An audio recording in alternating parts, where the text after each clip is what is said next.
Hey, welcome back to the Nitty Gritty of Real Estate podcast. We are here with episode 40. We're going to talk about the state of the market.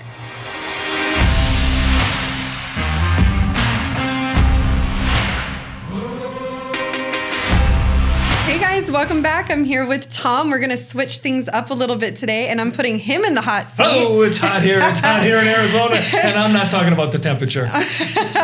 That too, though. It is also hot. It's actually kind of cool today. It's a little nice. rainy. We got a little overcast, a little cooler, Yeah. maybe some well-deserved rain. We For definitely sure. need some. All right, so I guess let's jump right in. Yeah, absolutely. First question. Yeah. Where do you see inventory going right now? Well, it's interesting. About 5.5 months ago, I made it a purpose of mine to track where our inventory was. And about 5.5 months ago, we had about 660 single-family homes for sale in all of Tucson. Wow, that's not a lot. Normally we have 6,600. So we had 10% of the amount of inventory that we normally have. So what does that mean? Overpriced offers, 20, 25 offers on a well-priced house, things of that nature. Now we're at about 2,600 homes on the marketplace. So we're close to about 50% of where our normal average is. And so what we're starting to see is more homes coming on the market, more inventory for the buyers to look at, and buyers taking a little more time. That's great news. Yes. For buyers. Because, you're, especially if you're a first-time home buyer, you come in with a real estate agent and he says, oh, yeah, well, let's put your Speedos on because we're going to run out, we're going to write offers, and we're going to write 5 or 6 offers and try and get a house, and you write 5 or 6 offers and none of them get accepted, right? We're getting close, and I really like this because it gives the first-time home buyer a little bit of a chance to get a house where we're going to take a little bit of time, we're going to set up the appointment, we're going to go look at it when it fits your schedule as the buyer. You don't have to take off of work to go look at a house. You're going to be able to walk in it, feel it, touch it, smell it, kind of place your furniture, or maybe where I'm not placing my furniture. It's like, no, this house, and there's another one to go to. So it's better for the first-time home buyer. Then the first-time home buyer is able to breathe, okay? So as a real estate agent, it sounds contradictory, but I'm glad the market is slowing up a little bit because our clients, the buyers, have time to look and get the right house versus having to get something, maybe it doesn't click all the boxes, right? Now, for the sellers, I'm going to tell you right now, I sit down and present 9, 12 offers. A seller who hasn't sold a house in 8 to 10 years, it's like, what in the heck?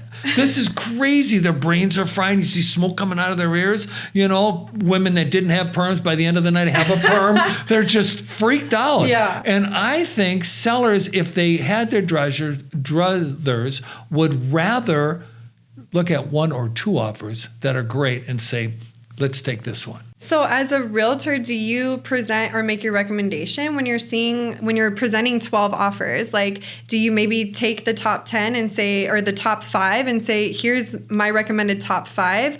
Like, let's look at them and then we'll review the rest of them? Or how do you present 12? Or some listings that have had 72 offers, right? Yeah. And I know those exist. Yes, and I they know do. that there's agents that literally present every single 72 offers. Right. All 72. And as the client, I would be like, just tell me which one to go with. Exactly. And a lot of our clients do that. What we try to do and what we're supposed to do is present every offer. Now, sometimes a client will direct us and say, look, I only want to look at the offers that are over asking price, okay? Now, not every home gets over asking price, okay? But in a scenario where, contrary to popular belief, but in a scenario of a well-priced house, you're going to get a lot of offers over asking price, right? So then you ask the seller, okay, what's important to you? Knowing your seller's needs when you're representing the seller is very important, okay?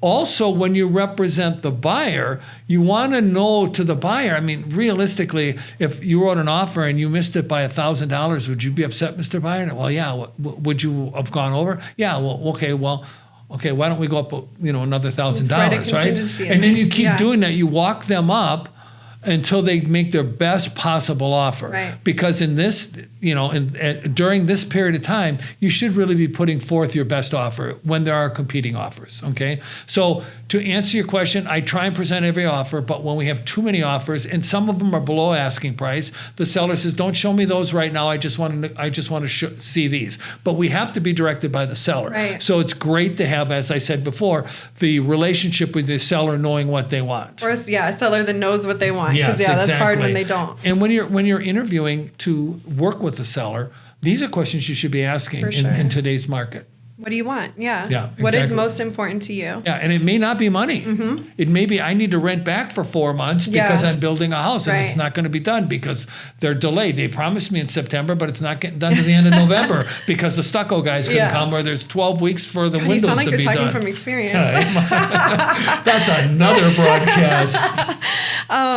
Okay, so you kind of touched, my next question I wanted to ask you is going to be like number of offers that you're seeing and maybe what the difference is and what they were. You kind of touched on it a little bit, but maybe just recap the difference in how many offers you're seeing on listings right now. Yeah, and so it depending, and that's a loaded question, obviously depending, but where the house was originally priced, okay? Now, statistically, for the last 40 years I've been in business, the general public is usually 6 months behind of what's actually happening in the marketplace. Okay. So we're starting to see sellers still trying to reach for the moon on their properties. So those houses, if they haven't sold in the first 17 days, they are by definition overpriced, because the average days on market right now are 17 days, okay? So they are overpriced. They were reaching for the stars.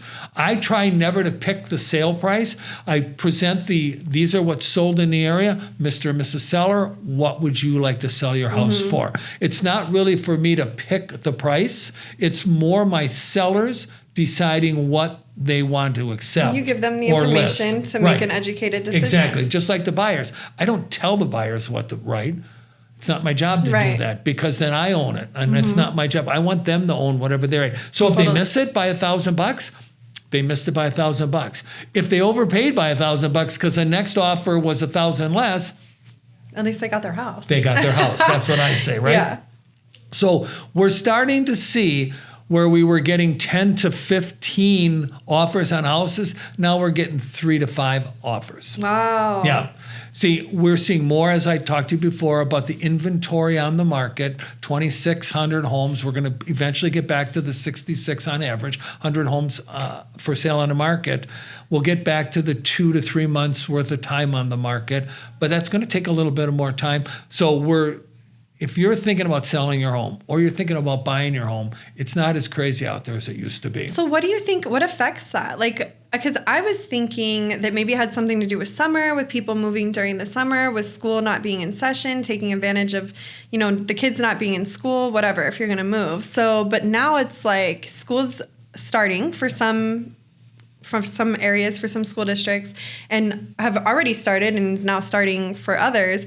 So like what affects that? So there are several things that affect the amount of offers you're getting on the house and the price that you're getting on the house. Okay. To me, the number one determining factor is the condition of your home. Okay. The better your home condition, the more likely you are to get an over asking price if you're priced right to begin with. As an example, we recently listed a home, and I thought we were on the high end of the listing. And I told the sellers that, I says, we're at the high end of the listing, but your house is so beautiful. You could and literally spill the food on the floor and you could still eat off it because it was probably as clean as their plates, right? There wasn't a thing wrong with this house.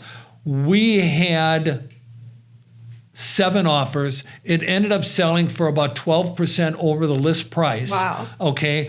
And the buyers waived their appraisal. Nice. Okay. Now that's not always something to do, but they were coming in with a smaller amount to be borrowed, as you know, loan to value. So they didn't really, the bank waived that need for the appraisal.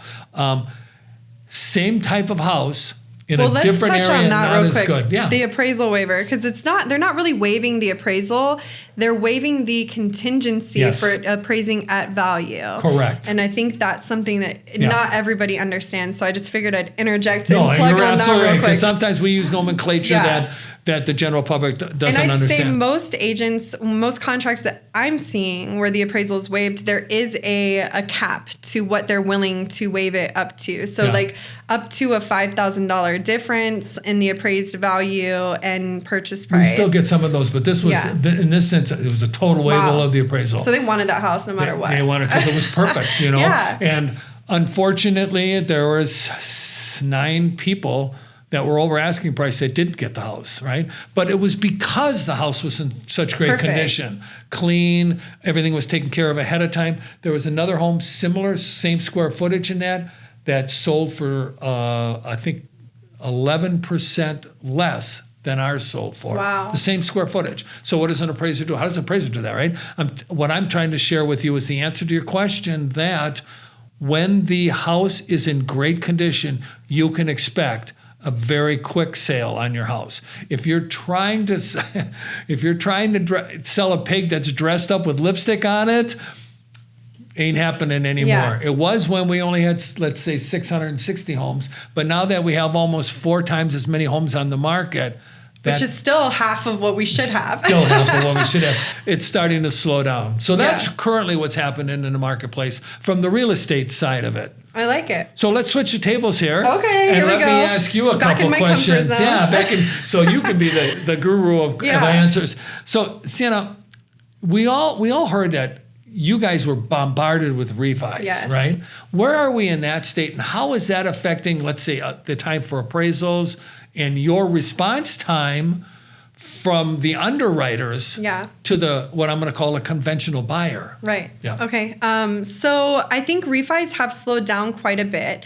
There was a period of time where like more than half of what I was doing was refis. Oh, wow. And that was only like a couple of months where it was just so much refis. And so what we did as a company, we made the decision to prioritize purchases as far as underwriting, right? So to answer that underwriting question, we didn't want to hurt our purchase underwriting time frame because we're bombarded with refinances. And so not that the refinances aren't important, but these other ones are in a contract. Refinances, they already have a place where they're living. Right. They're not like, it's not a do or die. There's no contract situation. So we're still getting it done in a reasonable expected time frame, but had to make sure underwriting was in a good time frame for our purchase business. So that slowed down quite a bit. But I also am starting to see it pick back up again. So there was a fee that was added to conventional refinances that was added across the board for all refinances over a certain loan amount. And that fee has now come off again. So it was on and now it's off. So I think that's kind of sparking some people who may have gotten that information like, oh, well, this fee's gone. When it was just kind of there. You know what I mean? Like nobody really saw the fee per se, but so I think that sparked some more interest, as well as interest rates are still absolutely fantastic. So, yeah, I mean, it's a great time to refinance, especially if you have an interest rate that's over 4%. It's probably, definitely talk to your lender or me. So I've been hearing, hey everyone, we want to interrupt this episode to let you know that we are a Keller Williams Southern Arizona franchise. Also, we are licensed realtors practicing equal housing. Now, let's get you back to the podcast. People have been mistaking refinances for home equity lines, right? HELOCs is the term that we use. Yeah. Are you starting to see a pickup in home equity lines of credit by the millennials? I don't originate HELOCs. Okay. I used to before in my banking days, but we have some HELOCs that we use sometimes if we're doing like avoiding a jumbo loan or something. But I don't actually originate HELOCs, not yet. We might add that to our portfolio. I know we were working on it pre-COVID, but I don't know that information. I can't. Okay. I think HELOCs are a great tool to have. Personally, I tell plenty of clients that sometimes that's a better option for them. Like, I'm always going to look at what's in their best interest. Correct. So if a HELOC makes the most sense for what they need, then that's where I'm going to direct them to. Okay. So let's also talk about borrowing more or less. So let me phrase this. Are you starting to see that what we use in the industry is loan to value? Are you starting to see that shrink where the people have more money for the down payment and they're not borrowing as much? Or are you seeing it stay steady? Or are you seeing people borrowing more because the value of the houses have gone up? I think my average loan amount has probably increased. I haven't done the math and the numbers to find out what the average is. My recommendation, because money is so cheap to borrow right now, is it makes more sense to put less down because it's cheaper to borrow that money, and then you can do other stuff with your cash, your liquidity. Yeah. Mm-hmm. Okay. Or have a safety cushion. Right. So if somebody's like debating on whether to put down 15 or 20%, or 10 or 5, or you know what I mean? I'm going to show them all of those options. So if the payment is comfortable for them, putting down less, it makes sense to put down less and then put your money to work in other places. In today's current market. Yeah. Right. And then that's not always the case. Right. So there's still plenty of people that are still putting down 20%. And I think in some cases that helps their offer be stronger, right? Because then if they are waiving that appraisal contingency, the seller knows that they have the ability then to pay that difference, right? Because they're putting a large down payment, and we can make up for it in other ways. So sometimes it's actually ends up being less money out of pocket for the buyer in those circumstances. Okay. So there's a lot of scuttlebutt. Obviously, in our industry right now, there's a lot of scuttlebutt about other brokerages where you can go online to get a brokerage, and you know, I have my opinion on that, but I'll leave that off of this podcast because we're not discussing it. But I'm going to ask you this question. What about these internet lenders? Now, we don't want to speak bad of them, obviously, because everybody, you know, serves a need. They serve a client. They serve a niche, right? But what are some of the things that maybe the buyers should be aware of when they're dealing with an internet lender, somebody like, say, not in the state or not even in the city, okay? Which most of the times they're not. Right. Yeah. And I'm not, again, hear me clearly, public. I'm not saying that they are bad people. Just what, as a local lender who's there when you pick the phone up and can be there and meet and have coffee with your client if you need to, what are some of the things they should be careful of with internet lenders? Well, I think you just explained the difference. But too much of a leading question. I think, you know, things to be aware of with online lenders, what I've seen at least is the pre-quals, the pre-qualifications or the pre-approvals that they're giving are pretty empty. Okay. You know, if I'm a seller and this is the pre-qual that I'm looking at, I don't trust this pre-qual. And I know as a lender who's spoken to the borrower after they've already gotten this pre-qual that they haven't even sent that online lender any documentation. So they're writing a pre-qual saying that they're pre-approved based off of verbal information, right? So that gets me back to the loans back in 2006 and 2007 on a handshake, the ninja loans and the no doc loans, right? Right. And led to the collapse. Surprisingly, I mean, I don't know that those led to the collapse. I think there was a lot of things, but that had a big part of it is loans are being originated for somebody right now, the loan that they're putting them in, they can qualify for with the expectation that it's going to change. They know that, and then they won't qualify for it unless their circumstances change. Yeah. But, you know, there's all kinds of rules and regulations to prevent that from happening now. But yeah, it's like eventually they're going to collect these documentation when they're underwriting the loan, but to be accepting an offer on something that you don't even have, where the lender has said, I've checked their pay stubs, I've seen their down payment, I know that they're good, they're strong, like I've done all of this stuff, and they're just writing a prequal or stating it, and there's no what's the word I'm looking for? Documentation. I mean, there's no confirmation that this loan will actually be good. Okay. And so for a consumer, I would warn them that they may not be getting the most information or the best information from that lender. That lender is not local most of the time. They don't understand the local environment. They don't know how to fill out the Arizona forms. Oh my gosh, yes. That also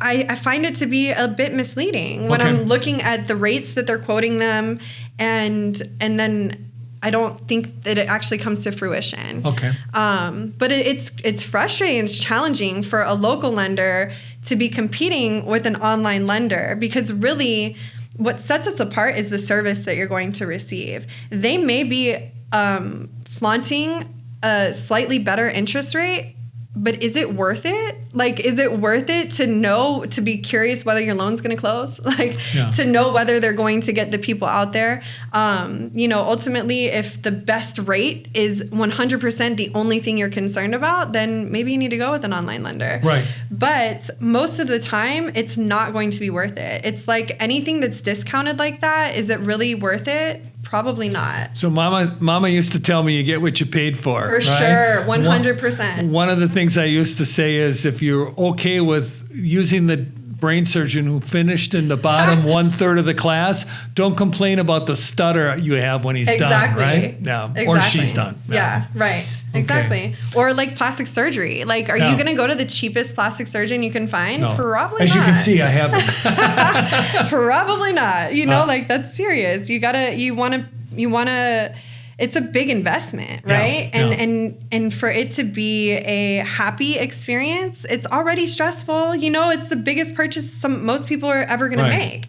And so it's a stressful time frame, and to have somebody who you cannot get a hold of, or maybe you find the perfect house and there's 7 offers on it already, and your lender's not available, you're going to lose that house. And then you've got me coming in last minute, like, we've got to put an offer in on this house right now. And so now I'm pre-qualifying you over within 30 minutes just to get that out. So it rushes me, it rushes you, it rushes everybody. It's not a good thing. It's not a good thing. All it's right. not a good look. Well, Sienna, thanks a lot. Thank you. I'll let you sign off.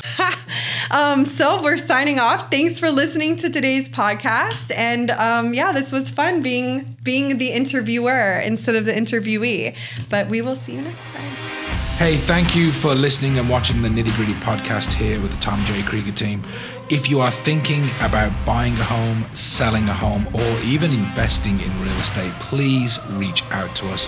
We are local here in Tucson, Arizona, but we are also connected to over 4,000 agents across the US. So again, looking to buy, sell, or invest in your hometown, reach out to us and let us connect you.